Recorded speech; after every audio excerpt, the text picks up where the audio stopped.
Welcome everybody, Steve Cunningham with Sensus Fidelium, coming at you with another Sensus Fidelium Hour. You can find other stuff of mine at Sensus Fidelium YouTube channel. I'm also on Gab, Rumble, Odyssey, Spiritus TV, Gloria TV, BitChute, you name it. I've been preparing for a lot of this for a very long time, so I'm on a lot of other platforms. And sensusfidelium.com, which I actually got away from WordPress because of issues there, just in case they went after me, because other people I've seen they take down. And so I'm on another hosting site. I don't even know what it is. A friend of mine put me on there. Anyways, you can find other works there and other podcasts, videos, and articles, links, all that jazz. If you go to the .com site, there's 11,000 links, meditations, reading, scripture. I even have Spanish. I have the entire Bible in English and Spanish with commentary, and Dom Garanger in 4 languages in links. Nobody on the planet has it. Why? Because I'm caring about the souls of people, and I don't give a you-know-what about putting up liturgical war links or calling another bishop names, things like that. I'm actually talking about trying to get people to heaven, which isn't a popular thing, because if you look on the numbers on videos and such like that, the videos I get are probably a couple hundred. I have 240,000 subscribers, and only about maybe a few hundred watch a sermon anymore. Depends if it's a sexy title, may get 2,000. But if someone puts a video about the Pope stinks, or this bishop is garbage, or this guy got canceled, or what was the latest one? The Antichrist is here. You're going to get 200,000 views, because people like that stuff. People don't like the actual stuff that needs to live out your salvation in fear and trembling. Now, saying that, last week was the Davos week the World Economic Forum in Davos, Switzerland, where a bunch of unelected people, actors, actresses, athletes, musicians, and philanthropists, people that make money, get rich off pretending to be charitable, and others, including politicians, meet to basically run your lives without your votes. Now, I bring this up because of potential problems for the church down the road. And the best thing about it, Jocko Willink brought up a good point. He's a former Navy SEAL. He mentions the worst thing that could happen, worst thing when you're in a foxhole, worst thing you're on the other side in a war, is you hear an ordnance being shot off and you wonder where it's going to land. You know, a missile gets fired, a grenade launch, whatever. Boop, and you wonder, where's that going? Can't see it. You don't know where it's going until it explodes. It could be coming for your head. You have no idea. It could be going the opposite direction. You have no idea. So the fear of the unknown gets you really upset worrying about it. And then afterwards, all right, it lands, it explodes. Now you pick up the pieces afterwards, and you move on. Wherever you're basically on the defensive. I'm trying to get people on the offensive. Here's what they are saying. Here's what's coming down the pipe. If you don't believe it, look up the information yourselves. Prove me I'm wrong, which no one has done in the last 2.5, 3 years. And show me how we can get out of it without doing anything else. Or show me where these guys are failing. Because they are all over right now. Anyway, so let's get to it. Why?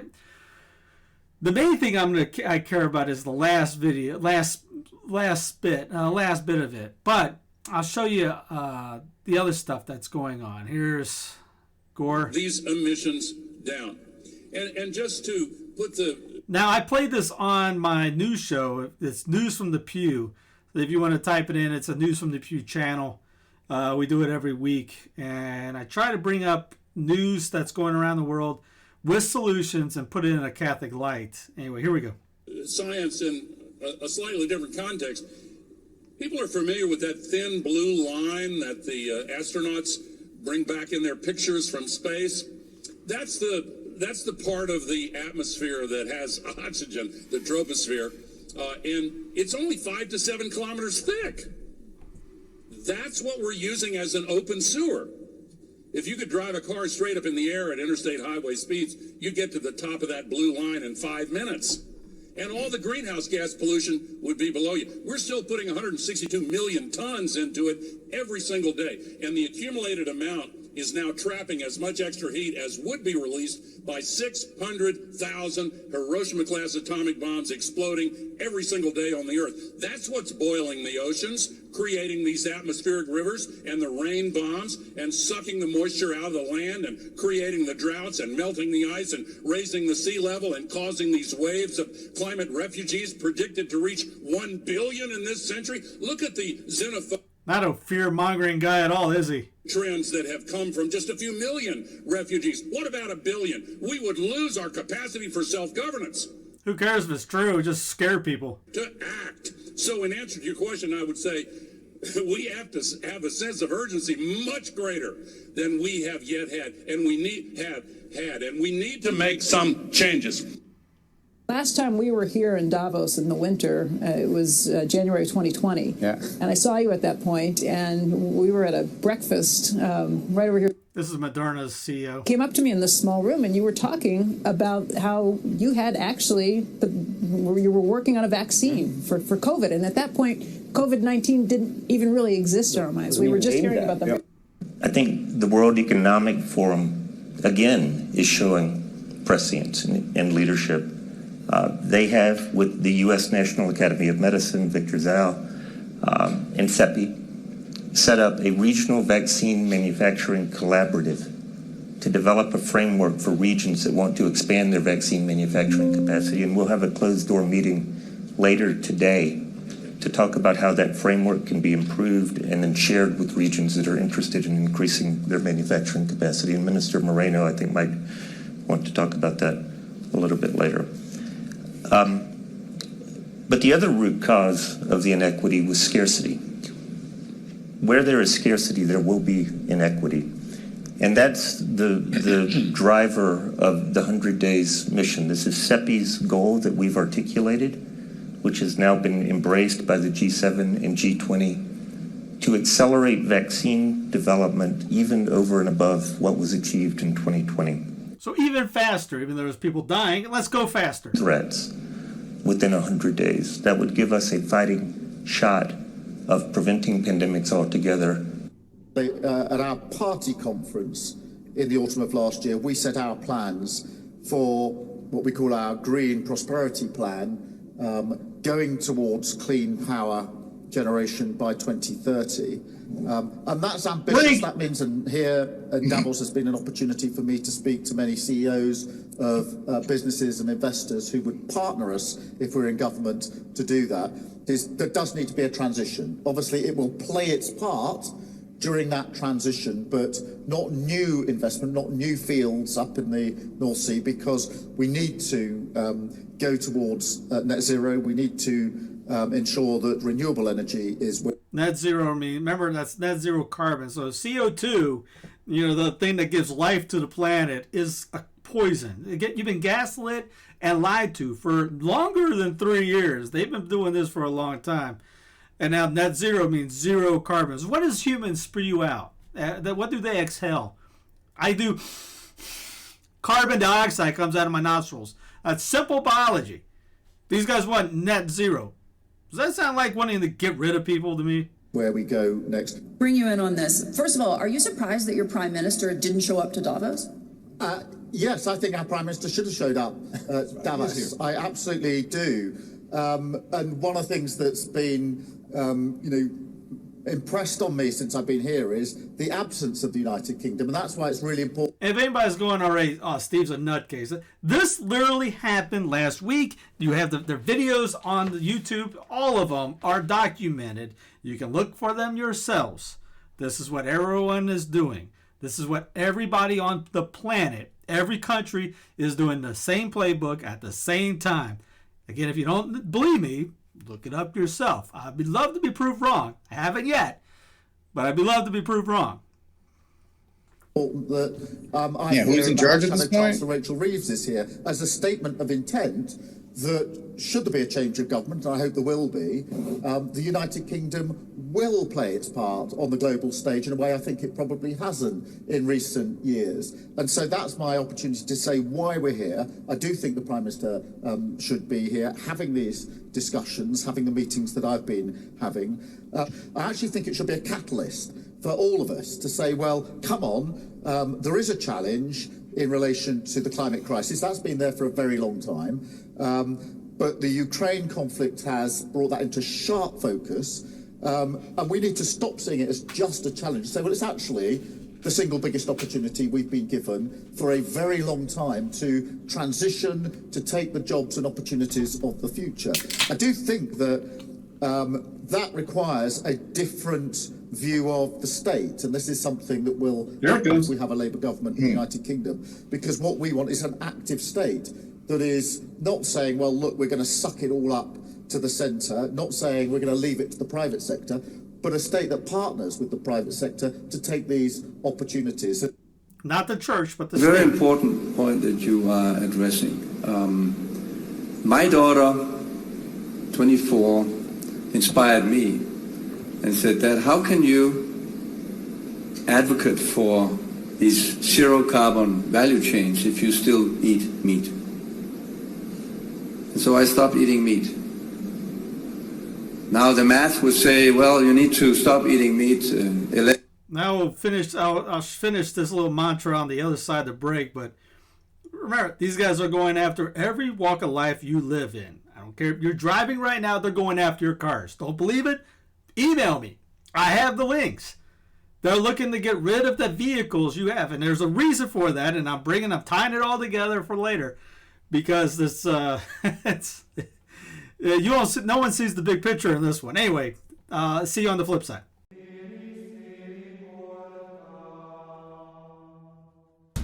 Are you a man searching for the truth? Find answers and fellowship in the Carolina Catholic Man Cave every Saturday from noon until 7 p.m. only on the Carolina Catholic Media Network. The Catholic Church sends us into a bruised and broken world. No matter how busy we are or how much we struggle to make sense of the madness around us, we are called to perform a work of great value for the evangelization of the world. In 2015, a small group of local media pioneers listened and answered this call of the Second Vatican Council, and Carolina Catholic Radio was born. Today, we are the Carolina Catholic Media Network and broadcast the truth of Jesus Christ on 7 distinct platforms to meet the demands of today's media consumers. Our network produces more original local programming than nearly any other EWTN affiliate nationwide, and each of our hosts are committed to educate, inform, inspire, and enrich lives no matter where they are on their journey of faith. Catholic media consumption has a direct impact on our lives. It helps us learn, teach, and practice our faith. And in a world that seeks to cancel the truth, we need it more than ever before. Now, through the end of 2022, we need your support and ask you to join our Circle of Friends giving campaign.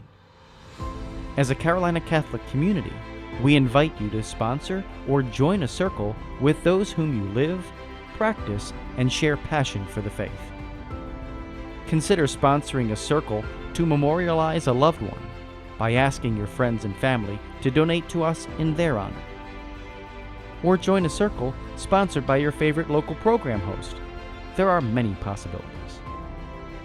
It is together as a circle of friends, our voice, our community, and our faith will be strong, leaving a legacy for those who follow our footsteps. Join us today at carolinacatholicmedia.org.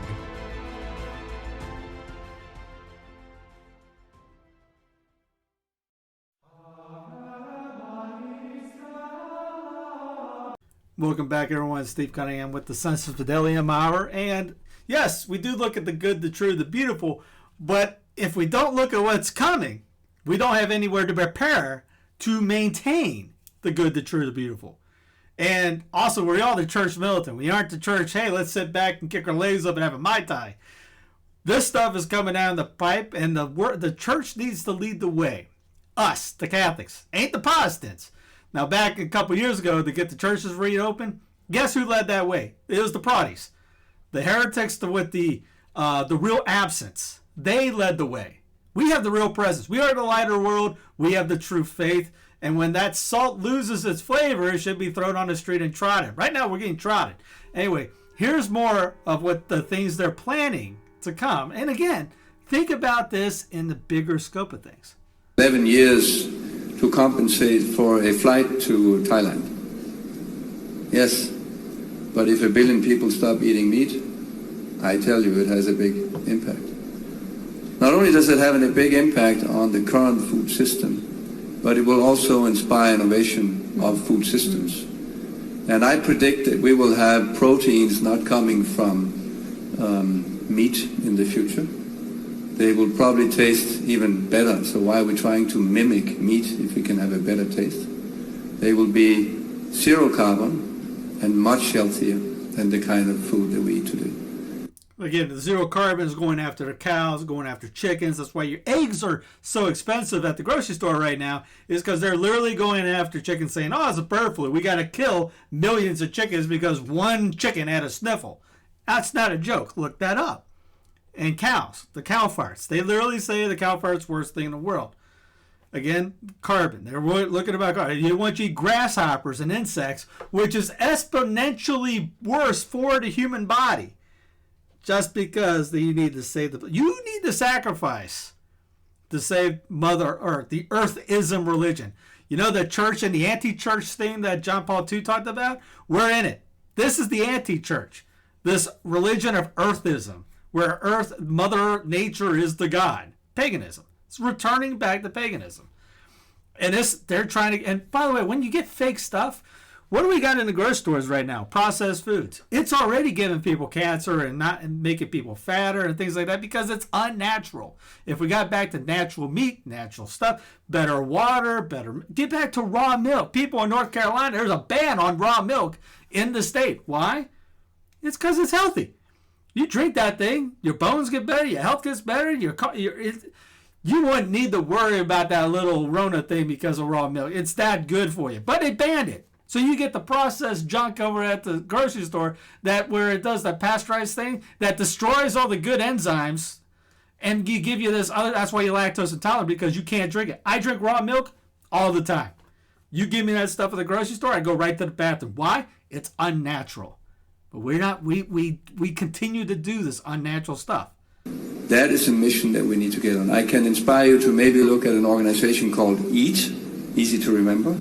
I think there's a huge impetus now for a national digital infrastructure. Digitization in healthcare is, I think, one of the great game changers. You know, we should be helping countries to develop. And that happened during the Obama years? A national digital infrastructure, which they will need with these new vaccines. And then, you know, finally, it's also about showing people and showing the political leadership that you can make a positive difference to your healthcare system by adopting these measures, because they've got an impact beyond. You need to know who's been vaccinated and who hasn't been. Some of the vaccines that will come on down the line will be multiple. There'll be multiple shots. So you've got to have, for reasons to do with the healthcare more generally. But so right now, your healthcare system thinks God did flawed work on you. You have to live with injections for the rest of your life to be able to get through life. God didn't do it good enough. We got a better idea. And we got to have it digitally. So why is that a big deal? Again, we're adding on to that. But certainly for a pandemic or for vaccines, you've got to have a proper digital infrastructure. And many countries don't have that. In fact, most countries. Inside your head, where does this, explain where we'll be in 1 year, where we'll be in 5 years, and where you would estimate would be in 10 years in the complexity of thought, fascinating stuff, from sophisticated brainwave readers. Yes, this lady is part of the Fourth Industrial Revolution video that Schwab put out 4 years ago. So, you know, I am a futurist. I'm not a perfect predictor of the future, but I'll give you my 1 year, 5 year, 10 year. So focusing in the world of wearable technology as opposed to implanted technology. And I do believe that within many of our lifetimes. So wearable tech, you're wearing it now. If you have an Apple Watch or something like that, it's wearable. By the way, you got to make sure your skin isn't burning from the EMFs from emitting from it. We'll see healthy people using implanted brain technology as well. Then we can decode complex thought. But wearable brain technology, I think in 1 year, we will be largely where we are now, but with much better form factor technology. So many companies are launching these earbuds and headphones this year that have sensors that are built in. One of the things that has limited the widespread adoption of the technology until now has been that. By the way, if you don't know who that lady is, if you ever saw the fourth, starts to be able to pick up. 10 years from now, even wearable technology, I don't think is going to decode complex thoughts. But it is going to decode a lot more. And already, gamers have figured out, for example, while a person is wearing a headset, how to, prime a person through their brainwave activity to be able to decode their PIN number and their home address. So you don't have to have your full complex thought decoded to reveal your thoughts, right? It gets at what we think thought is. And how do you decode somebody's PIN number? You flash a series of numbers and see how their brain reacts to them? So you have recognition memory signals that are pre-conscious and subconscious, and this is part of why it's been used, for example, by governments to interrogate criminals.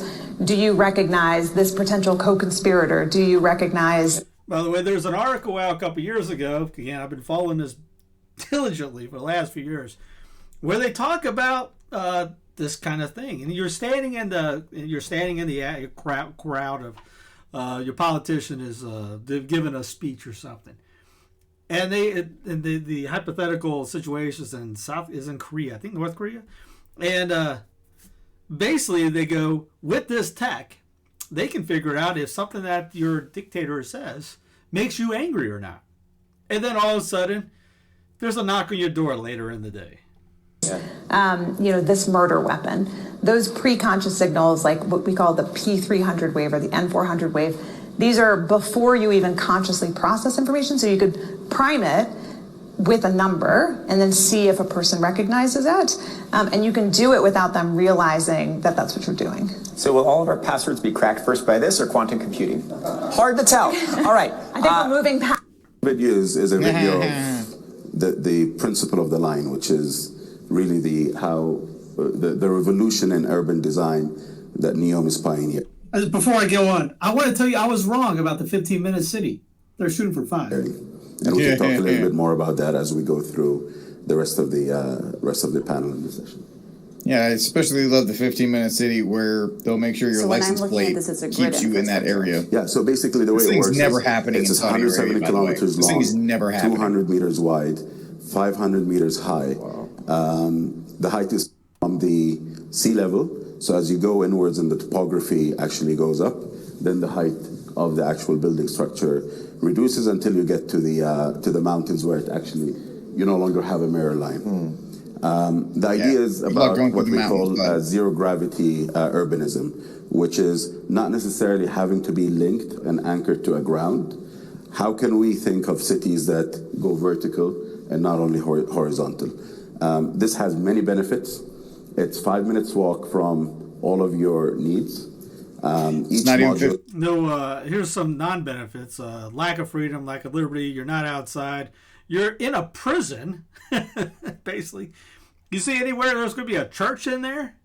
15 minutes and 800 meters wide, and each model will take 80,000 people on average. Obviously, some are going to be more densely populated than others. And when you do it this way, you're only 5 minutes walk away from your school, your hospital, supermarket. The other thing is that the catchment area becomes a lot bigger. The catchment area for we have businesses food deserts now becomes in an 80,000, 2% of the size of London, yet taking the same amount of population at state. The first module is going to finish in 2027, end of 2027, and as you can imagine, this is a generational project, so it will continue to go on until 2045 when the whole project is complete. We think of this as not a start and an end. This is a city that is being built, so it's being designed forever. We built this city. We're not talking about implanted devices of the future. I'm talking about wearable devices that are like Fitbits for your brain. It used to be that there was very little we could tell from EEG activity. But already, using consumer wearable devices, these are headbands, hats that have sensors that can pick up your brainwave activity, earbuds, headphones, tiny tattoos that you can wear behind your ear. We can pick up emotional states like, are you happy or sad or angry? We can pick up and decode faces that you're seeing in your mind. Simple shapes, numbers, your PIN number to your bank account. So yeah, this stuff is literally going on, and we have to be prepared and be able to figure out how to avoid or stop what a lot of this is going on. Now get into why and the dangers behind it on the other side of this. On January 31st, 2019, Carolina Catholic Media signed on Charlotte's first Catholic radio station, AM 1270 WCGC. By the grace of God, we celebrate the past 4 years and look forward to continuing our apostolic vision and mission to serve the Carolina Catholic community. We are evangelistic partners with our clergy, active parishioners, the fallen away, and the homebound. We are accessible to all Christians, agnostics, and atheists. With distribution of a wide array of content across 7 media platforms, there truly is something for everyone. During these past 4 years, Carolina Catholic has expanded to 7 media platforms that include radio, internet stream, mobile app, website, YouTube, social media, and e-newsletter. Nearly all local programs are available by podcast and video on demand. In the year ahead, we're committed to promote more local parish, school, and ministry events, more live broadcasts, and more valuable content that showcases our dynamic local Carolina Catholic community. Of all the Catholic radio stations in the U.S., Carolina Catholic is arguably a leader in locally produced programs. To continue our work, Carolina Catholic Media needs $15,000 in monthly funding to continue operations across our 7 media platforms. We are 100% dependent on your generosity. If you love what we're doing, please join us with a monthly tithe or annual gift. We have partnership plans available for parishes, schools, and ministries. If you own a business, you can be a program sponsor on one or all of our platforms. You can do a live broadcast of a special event with promotion before and rebroadcast after. On behalf of everyone at Carolina Catholic Media, we thank you for your past support and look forward to you joining us with the resources the apostolate needs to continue to evangelize the truth of Jesus Christ and our Catholic faith across the Carolinas. May God bless you and your family abundantly.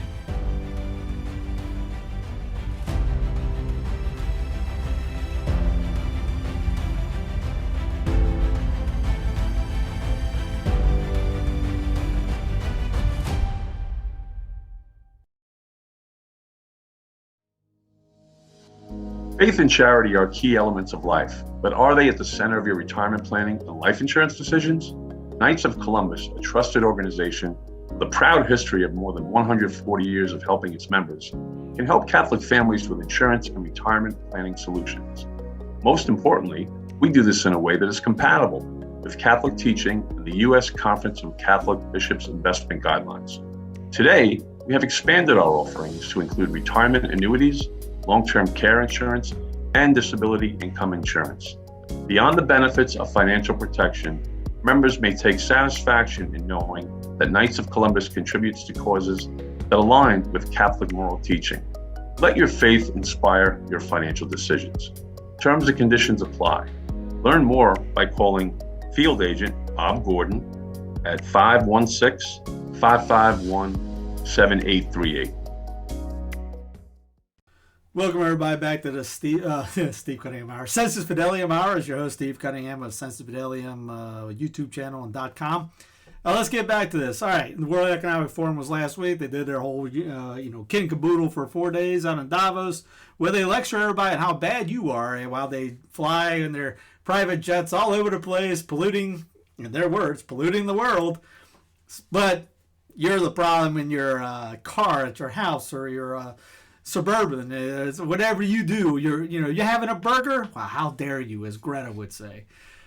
So the big thing about this that I've been harping on recently, the last few months, and I've been trying to get others, especially in the quote-unquote professional Catholic sphere, to be talking about this because as one, I'll go to the traditional mass.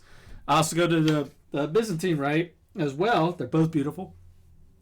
But even if you go to a Novus Ordo parish, you live down the street from your parish, you might have to drive further than 5 minutes, 10 minutes to your parish. And in the book, John Signor has two great books, The Destruction of Christian Civilization and The Restoration of It. And it's a great two-book series. Get it. And in the second one, he talks about basically solutions, like get rid of your TV and put a piano in. It's things like that. Start a movement where you got the parish is in the center of the city and you live around it. So he talks about how the women of the parish go down to the not the hair, wherever the salon, is it a salon that you guys go to, or nail place, whatever. Anyway, they talk and gather and yak it up there. The guys, they get together at the barbershop or the brewery, whatever. But everyone works around the area. It's kind of like you see with the monastery, especially like Clear Creek. It's a Benedictine thing. It's not the Benedict option that Rod Dreher talks about, because Rod Dreher talks about literally just abandoning everything in kind of like in a bunker, whereas Benedict was talking about changing the city, converting it, and getting away. It's that whole strangers in the city idea. You live in the city, but you're not part of it. St. Philip Neri.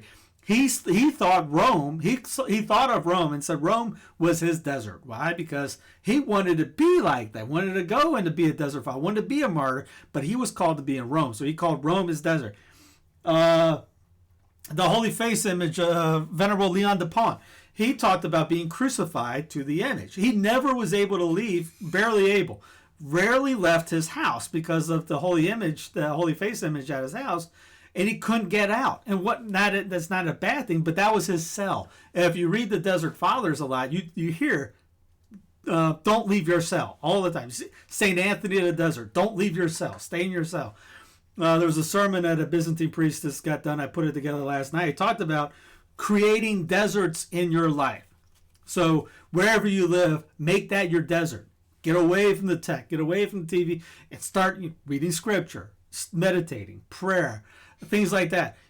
As a full disclosure, I barely leave the house. I go to the gym and I'll go take the kids to go play, usually like a trampoline park or something. That's really it. I don't go many places. One, I'm busy getting stuff done here. And then after, kids, taking care of the family, and we don't go out a lot. We, staying around here. And when the kids go to bed, read, things like that. And the day's over. It goes by like that. So in a sense, this rental is my desert. So I'm trying to keep that mindset of that. And you can have a desert anywhere you want. And even if you're working, you can still do that.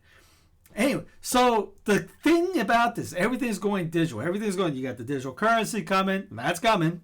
Again, email me. I'll send you the links. Digital ID, all this. And it was all the experiments of the shutdown that happened a couple years ago in 2020.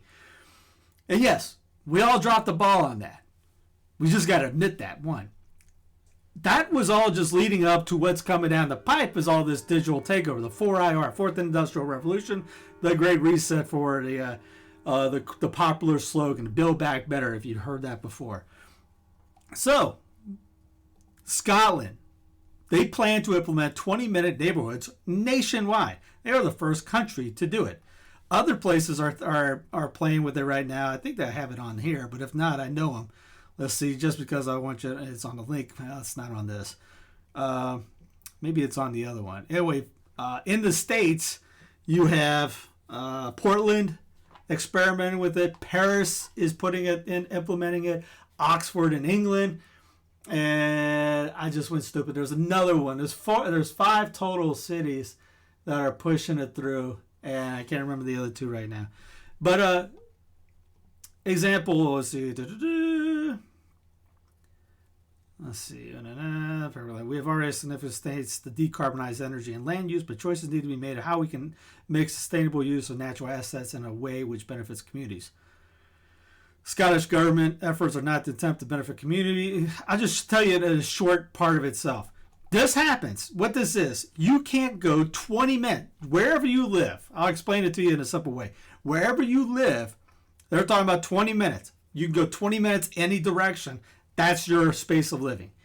So community, neighborhood park, grocery store, your church, whatever. If it's within that 20 minutes, it's kosher to go to. Whatever you need.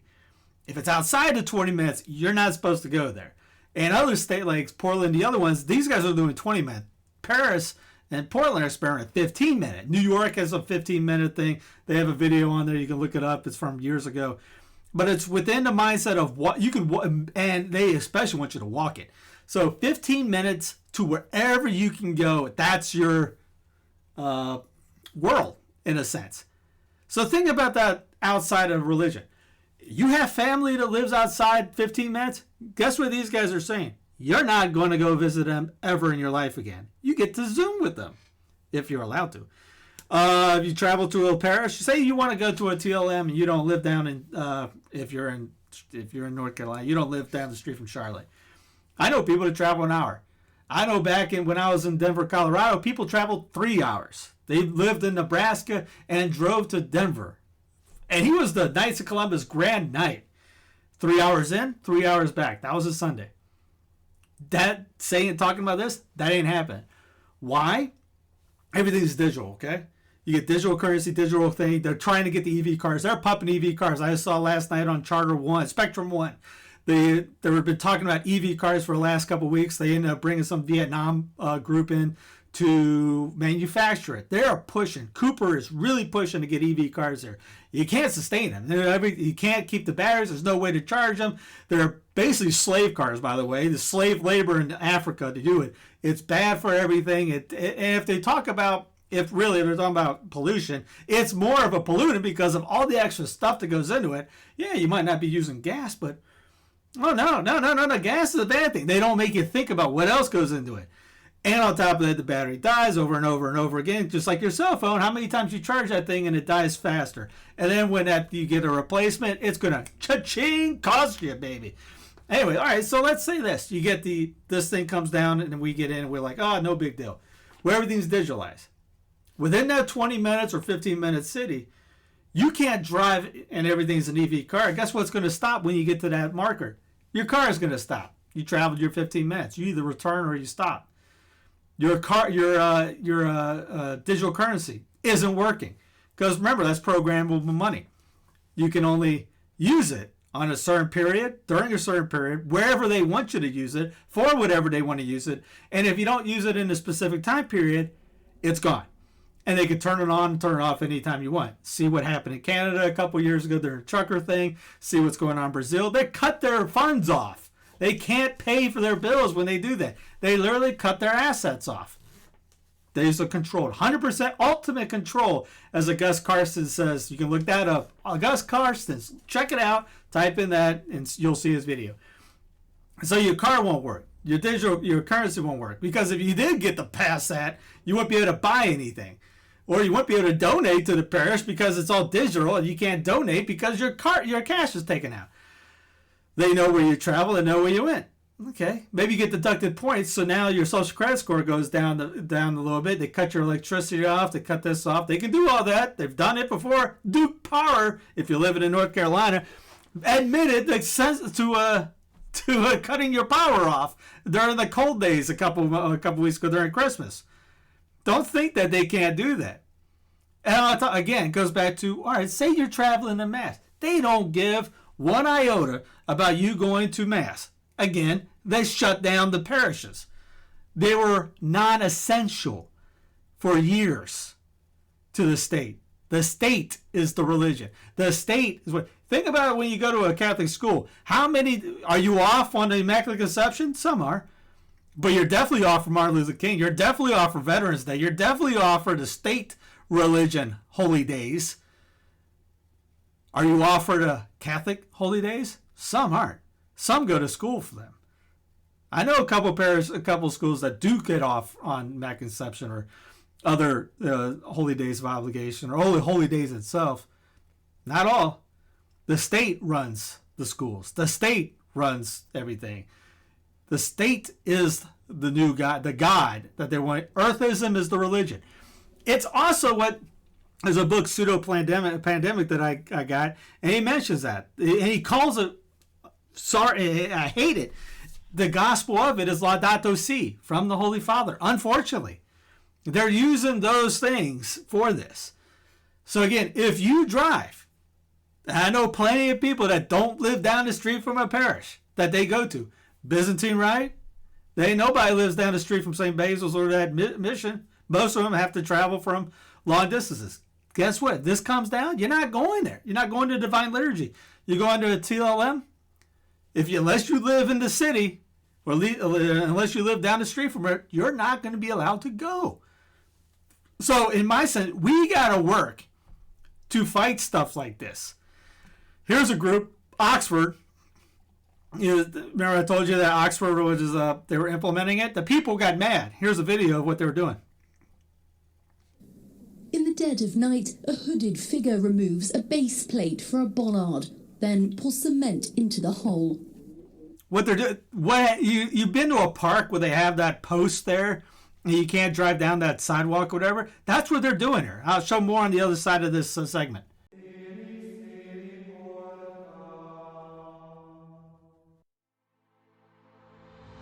The Catholic Church sends us into a bruised and broken world. No matter how busy we are or how much we struggle to make sense of the madness around us, we are called to perform a work of great value for the evangelization of the world. In 2015, a small group of local media pioneers listened and answered this call of the Second Vatican Council, and Carolina Catholic Radio was born. Today, we are the Carolina Catholic Media Network and broadcast the truth of Jesus Christ on 7 distinct platforms to meet the demands of today's media consumers. Our network produces more original local programming than nearly any other EWTN affiliate nationwide, and each of our hosts are committed to educate, inform, inspire, and enrich lives no matter where they are on their journey of faith. Catholic media consumption has a direct impact on our lives. It helps us learn, teach, and practice our faith. And in a world that seeks to cancel the truth, we need it more than ever before. Now, through the end of 2022, we need your support and ask you to join our Circle of Friends giving campaign. As a Carolina Catholic community, we invite you to sponsor or join a circle with those whom you live, practice, and share passion for the faith. Consider sponsoring a circle to memorialize a loved one by asking your friends and family to donate to us in their honor. Or join a circle sponsored by your favorite local program host. There are many possibilities. It is together as a circle of friends, our voice, our community, and our faith will be strong, leaving a legacy for those who follow our footsteps. Join us today at carolinacatholicmedia.org.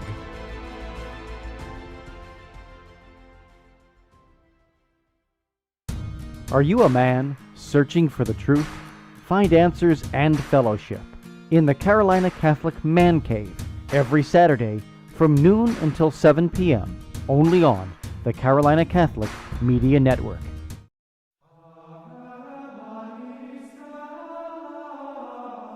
Welcome back to the Sensus Fidelium. I'm your host, Steve Cunningham. Let's get right back to it, to our final segment. We just got done talking about solutions. Here's what Oxford's doing. Remember, this guy's pouring cement into that post, just like if you go to a park, there's a post there to keep you from driving down the sidewalk. Well, this is a post to keep you from leaving the neighborhood. The aim, to make it hard to install a new one.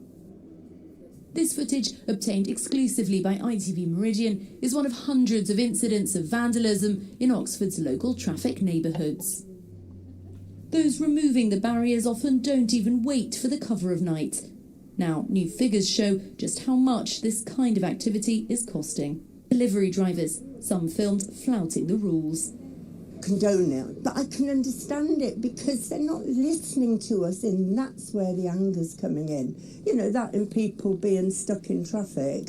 There is no democracy in Oxford. Wanton vandalism or a form of civil disobedience. So what they were doing, if you couldn't figure that out, They're taking the posts out, throw them away, or putting cement in the hole so the posts can't come back in, because those posts are keeping them locked in the city. It's a prison in a sense. Again, we have to be out in front of this. We have to be the light of the world. We, as John Stockton, the Hall of Famer from Utah Jazz basketball, said before about this on Jason Whitlock's Fearless show, the church dropped the ball on this. We can't afford to drop it on. When this goes through, when CBDC goes through and digital and all this, and this 20 minutes, it's game over. Now, one way to beat around it is we got to get Catholic men to run for offices, state, local, all that. Forget about D.C. You know, that's my thing. Forget about D.C. We need people in the state house in all the states, but we not focus locally, act locally. Focus on your county, city, and state. We need people in Raleigh that are one of those.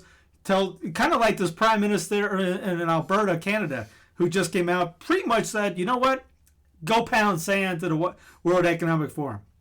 We're not doing that. That's what we need here, because right now they are implementing that in the Capitol here. They are. You don't know much about it. Again, those EV cars aren't there just to be for, ornaments on a tree. They are trying to eliminate your car, and they have done that. Or like California, they're doing it in the middle of this decade, banning the sale of them. You're not going to be able to buy them. Australia has banned people from taking loans out for them. Again, now salvation-wise, this has nothing to do with salvation. All right, you want to take off my energy? You want to take away stuff like this? You're Catholic. Who cares? Bring it on. Okay? That's fine. But we don't live in that mindset of that. We will flip out when the internet's not working. We have to learn how to detach. Incredible detachment coming up soon, because there's going to be a time, if you don't keep up with these jabs, which they're putting more and more out there for you, that they might not let you have energy, let you heat your house, let you cool your house, let you buy food. You're going to have to learn how to grow, learn how to eat, learn how to filter your water, get water. You have to learn how to keep your house cool and warm. Maybe you have to move closer to a parish. Number one thing, being able to find a parish. There's going to be a housing crisis coming. Not too many people think about moving to a good parish. I know people that move further off into sticks, kind of like to be off the grid. That's great and all, but when it comes down to salvation, you need a priest. How's Father going to get to you if he can't drive 15 minutes, longer than 15 minutes? You got to think about stuff like that. You got to get closer to your parish, so in case you can't drive, say you got a family of 6, 7, 8, are you able to walk that family to the parish? Bike it? What's your plan? You got to start thinking about stuff like this, because that's a salvation issue. You need to get how you get the parish, how you get the sacraments, how you get the confession. At that time, you might not be, there's people in Africa that walk an hour to get to the parish. That's why their masses out there are literally all-day events, because maybe the sermon is 30 minutes long. Maybe they do catechism afterwards, because all these people are coming from far out regions to the mission, which that's what the mission was. People from all over were coming to there.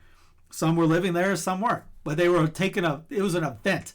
You went, and it took you forever to get to it. So they stick around for hours afterwards. Look at us today. We get there late, and we leave right when Father leaves. And there's a traffic jam to get out. There's a time coming when that's not going to be able to happen. You got to get our coach used to tell us back in the day when I played, you got to get your mind right. This is what's coming down here. I'm presenting you some things that aren't no one's really talking about, and it could be very black pilling. But we got hope. Our hope is the name of the Lord made heaven and earth, obviously. So we don't feel despair. Trust me, I know way more than what's going on right now that I showed you. And I tell my wife all the time, if I didn't have the faith, I'd probably be in a straitjacket. I smile, I laugh, I joke. I have fun. I still learn. You can be saved. You can make it to heaven without these lights on, without the internet, without all this. That's why people ask me, so why do you put 7, 8 videos up on your channel? Well, I don't know if there's going to be internet in a year, or you'll be able to use it, because they have talked about making sure you have a license for internet. They're talking about right now banning you from being on there if you aren't up to date, or if you spew hate speech, whatever hate speech is, their way of interpreting it. So comes a time that you might not be able, you might have to have a license to be online. Okay, So what's your plan for that? Do you need it? Do you need your Twitter? Do you need your Facebook to tell the world every time you eat a sandwich that you're eating a sandwich? Or you wherever you're going, you need to tell everybody we need to be going? You got to get away from that mindset that who cares what other people think about you except what God thinks about you. There's a great verse, a great, what do we call it? Comment. That's not it. Saying by a desert father. Let's see if I can find that. I thought I had it. Here it is. Let's see if I can link to that. Show you that on the screen. It's called "You Can Be All Flame." There it is, right there. Abba Lot went to see Abba Joseph and said to him, "Abba, as far as I can say my little office, I fast a little, I pray and meditate, I live in peace, and as far as I can, I purify my thoughts. What else can I do?" Then the old man stood up and stretched his fingers and stretched his hands towards heaven. His fingers became like 10 lamps of fire, and said to him, "If you will, you can become all flame." Now the idea of that is, if maybe somebody thinks, you know what, I don't need to do too much, I'm overly doing it. Maybe I personally think I'm a zealot or I'm a fanatic. You know, if you go to we're in the middle of the NFL playoffs.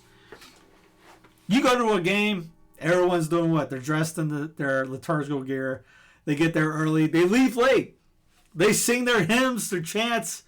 You know, it depends on their fight song. They know their players. They know everything. They know when to stand. They know when to sit. They know at halftime, all that. They come. It's a religion.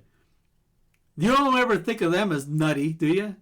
But if you say you fast a little bit, or you take Lent too seriously, just seriously, not even too seriously, people look at you as a fanatic, a nutball, a nut job. You're crazy.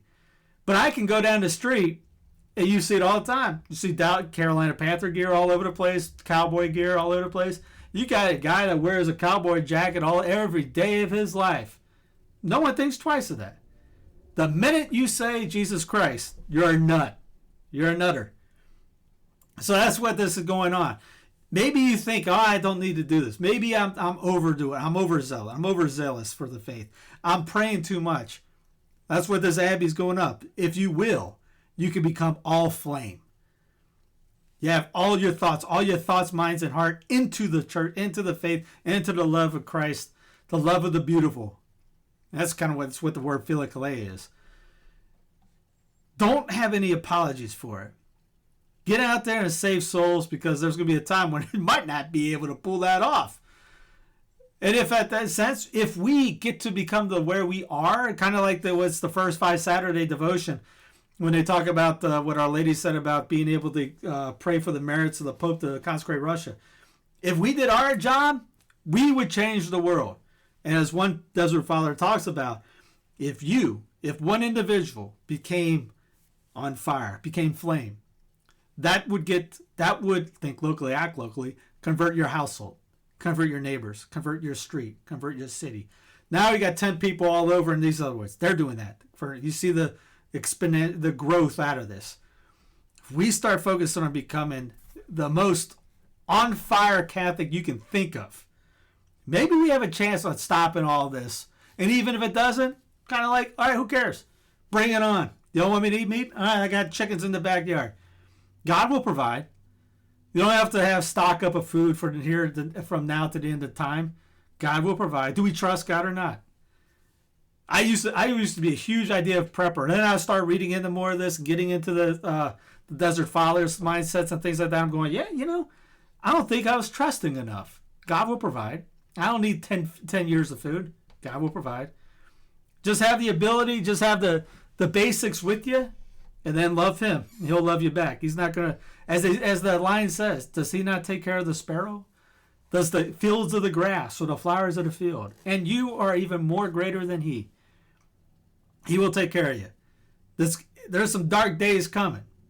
What are you? You going to cower in the back, cry about it? Forget about it, and just live your life anyways? Or become the most on fire Catholic the world has ever seen? Choice is yours. God love you. Have a great rest of the week. This is Steve Cunningham with Sensus Fidelium.